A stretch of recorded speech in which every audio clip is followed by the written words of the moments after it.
জনাব তারেক রহমান সাহেবের ID card 24 ঘন্টা হয়ে গেছে, আলহামদুলিল্লাহ, এটা খারাপ দিক না। তো আমার কথা হচ্ছে, জনাব তারেক রহমান সাহেবের আইডি কার্ড যদি 24 ঘন্টায় করা যায়, আমারটা 24 ঘন্টা হবে না কেন? আপনারটা 24 ঘন্টা হবে না কেন? কথা বলেন না কেন?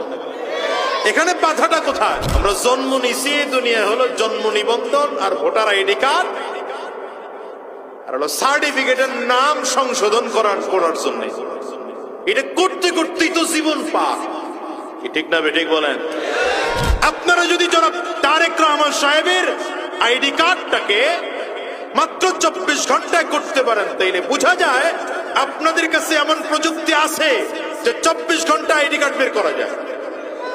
আপনি সাধারণ মানুষকে সার্ভিসটা দিচ্ছেন না কেন? সুদ খাওয়ার জন্য, ঘুষের ব্যবসা করার জন্য। এই কথা বলেন না কেন? এই জন্য আমি বলবো, আগামীতে কারা ক্ষমতায় যাবেন জানি না, যারাই যাবেন, আল্লাহ যাদেরকে ক্ষমতায় নিবে, সরকারি চাকরিজীবীগুলোর মধ্যে যেগুলো সুদখোর আছে, যেগুলো ঘুষখোর আছে, প্রত্যেকটাকে শাস্তির আওতায় নিয়ে আসেন। এই বাংলাদেশ অটোমেটিক সুন্দর হয়ে যাবে। আমার দেশের হাজারো মানুষকে আমি দেখেছি শুধুমাত্র আইডি কার্ড ঠিক করার জন্য 100 দিন দৌড়ায়, কাজ হয় না। জন্ম নিবন্ধন ঠিক করার জন্য দৌড়ায়। আমি এই জন্য এলাকায় যখন দায়িত্ব আমার আসলো, আমি প্রথম ঘোষণা দিয়েছি যে আমি জন্ম নিবন্ধন সংশোধন করে দেব তো দিবই, সরকারি ফি যতটুকু আছে সেটা পর্যন্ত কারো কাছ থেকে নেব না, আমি নিজের টাকায় সেটা করে দেব। আলহামদুলিল্লাহ, আমার এলাকা এখন ভেজাল মুক্ত, আল্লাহ শুকর। জনপ্রতিনিধি হইল যে আমার আয়সা আমার যেটা কাজ করতো এটা আমার প্রস্তাব দিছে, হুজুর 100 টাকা করে, স্বাক্ষর দিলে 100 করে।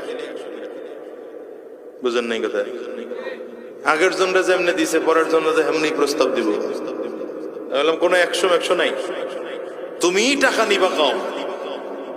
আর আমি এটা ফ্রি করার ঘোষণা করে দিছি, নতুন আইডি জন্ম নিবন্ধন করবে তো ফ্রি, স্বাক্ষর দেব তাও ফ্রি।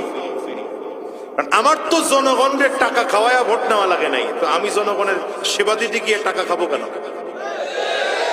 এখন আপনারা যাদেরকে টাকা খাইয়া ভোট দেন, তার কাছ থেকে সেবা নিতে গেলে তো টাকা দিয়েই সেবা নেওয়া লাগবে।